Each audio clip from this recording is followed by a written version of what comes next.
Today on Tri-Curl Studios, we do a comparison between the Gibson Explorer and the Gibson Les Paul Classic.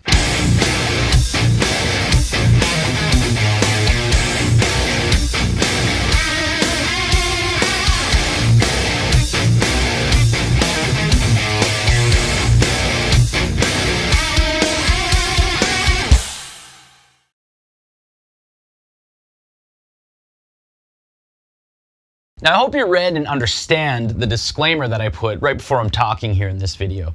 I firmly believe that it's always best to play the guitars before you buy them, especially if they're a lot of money.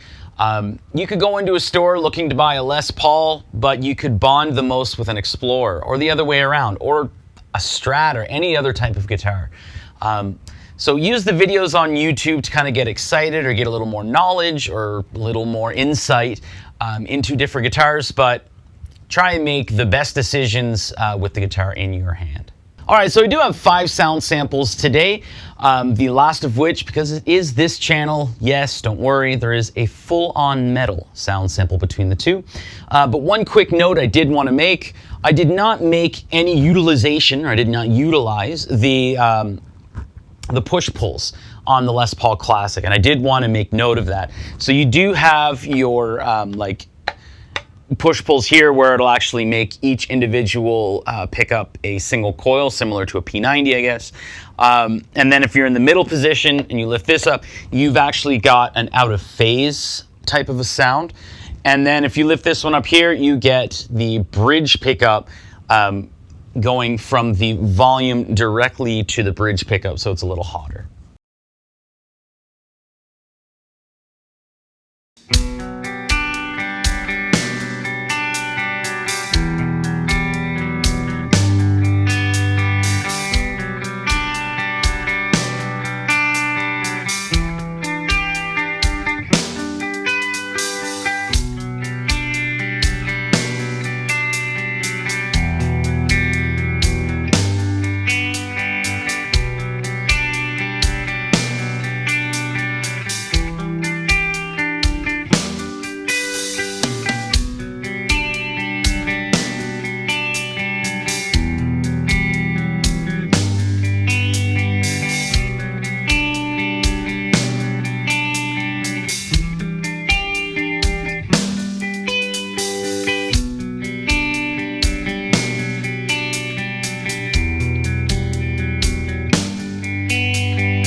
All right, there you go. There are the 5 sound samples for the Gibson Explorer and the Gibson Les Paul Classic.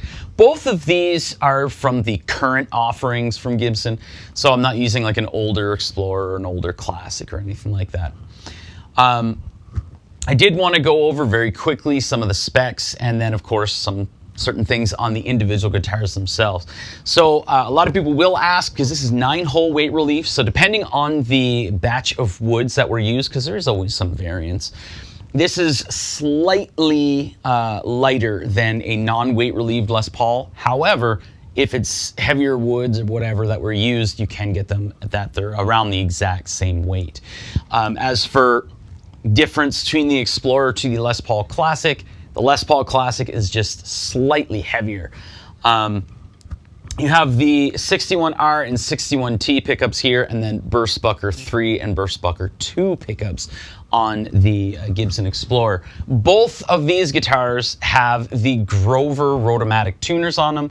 However, the Explorer, obviously because it's an inline kind of odd headstock shape, hockey stick, they are the mini Grover Rotomatics. Both of these also have rosewood fretboards. The Explorer is not bound and the Les Paul Classic is bound. The Explorer also does not have binding on the body, whereas the Les Paul Classic does. The Explorer is a slab mahogany body with no real carvings other than the outline of the shape, whereas the Gibson Les Paul Classic here is a mahogany body with a carved maple top on top of it. Now, as for pickup differences, I think it's a little obvious, or at least my experience, especially from the comparison here, the 61R and 61T are slightly hotter than the Burstbucker 2 and 3. So I did want to talk about the guitars themselves. So if you are looking to either purchase an Explorer or a Gibson Les Paul Classic or just a Gibson Les Paul, there's a few things, especially if you've never owned an Explorer, that you may need to know. So seating with an Explorer, so playing seated, I find rather comfortable. However, you kind of do angle your body a little more in a natural way than with a Les Paul. And your arm does tend to rest on the upper fin here. A lot of people think that the toggle switch is in an out-of-the-way position. If you're standing, it's not that much of a reach with it. However, I do find when you're playing seated, it is sort of natural to reach down there a little bit, and you know, you can do a little bit of a sweep. But if you're looking for like more accurate switching, if you're not going just from the bridge to the neck with a quick flick, you might want to do a little bit of practice on making sure you're in the middle position. And as well, as far as reach, you do have quite a bit of reach to the upper fret, so you can comfortably get to the 22nd fret with angling your hand a certain way. However, because of this hump right here, you don't have as much reach as something as, say, like an SG.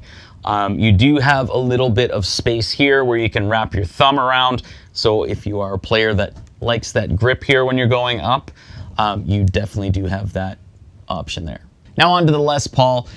Playing the Les Paul in a seated position is rather comfortable. Your arm isn't really protruding. It's not like you don't have to play it in the classical position like a flying V or anything like that. And the cutout that's right here is rather natural to rest, especially your booby. And I don't find that when you're playing standing up or anything like that, there's anything awkward with a Les Paul. And as well, the toggle switch is in a great position. I find it very satisfying to flick it up with my thumb if I'm going from the bridge to the neck pickup. It's also in a great position, even though it is a little out of the way of the strings, but it's in a great position that you're able to actually switch it over to the middle pickup rather easily, flawlessly if you want, without having to do like any little bit of, tiny bit of practice, I guess you would say. And again, as far as reachability, you can reach up to the 22nd fret. Again, you have to kind of angle your hand or make sure that your palm rests a certain way to be able to get to the 22nd fret, but you can still do it rather comfortably. This single cut, or so the part that is not cut out, does interfere if you are one of those players that likes to put your thumb over when you're reaching, so you can't really rip this part out. So you don't have the reachability as you do on an Explorer or something as, say, like an SG. All right, so there you go. There's the comparison between the Gibson Explorer and the Gibson Les Paul Classic. Once again, both of these are the current offering from Gibson, so they're the currently available ones. One note I did want to make, the Gibson Explorer here is from the original collection, whereas the Gibson Les Paul Classic is from the modern collection. So what does that mean? This is hand soldered with, it's like the circular paper capacitor. I can't remember what they're called. So there's no PCB or anything involved, whereas the Les Paul Classic, especially for all the switching that you can do, it's a benefit to them. So it's a big money saver to use a PCB because you're not actually putting a lot of handwork involved to it. I don't really care one way or another if it's PCB or hand soldered. Like sound-wise. However, when I'm spending a little bit of money, I mean, there's the little tiny part of me that's like, well, at least they hand soldered it. But sometimes when you get hand soldering, it doesn't look the prettiest. Whereas a PCB, if you're opening up the guitar, your guitar is not a computer, by the way. It's just cheaper to use PCB. But it is nice to look at. And the capacitors that are used in both of these are high quality. Anyway, thanks for watching.